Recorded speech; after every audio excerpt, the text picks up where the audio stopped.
Madinada bugundan odam ko'paydi. Subhanalloh, kecha ham odam bunaqa emas edi. O'zi ham bir 200 ta samolyot keldimi deyman bugun.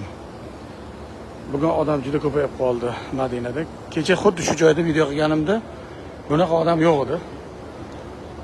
Alloh xayrli qilsin, hojilarni hajlarini qabul qilsin, hammamizni hajlarga kelish va shunaqangi hajlarni bajarib Allohdan o'sha tavbalarimiz qabul bo'lganlar qatoriga Allohdan qo'shishini so'rab qolamiz. Payg'ambar alayhisalom aytganlaridek, haj qilgan odamni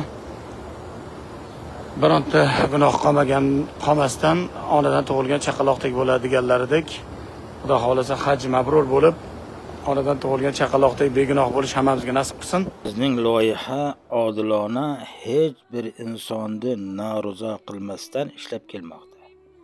Uyda o'tirib o'zini o'zi band qilish va onlayn daromad qilishlikka 2020-yil 8-iyulda ruxsat berilgan. O'zbekistonda 65-bandda ko'rsatilgan. Elektron tadbirkorlikka marhamat. Crowdfunding, ya'ni pulning insondan insonga 100% o'tishi 1968-yildan rasman ruxsat etilgan Amerikada. Kimgadir qiziq bo'lsa marhamat, kommentariyamga plus belgini qo'ying yoki ma'lumot bering deb yozing. Men o'zim sizga yozaman yoki rasmchamni bosing, asosiy profilimga o'tasiz.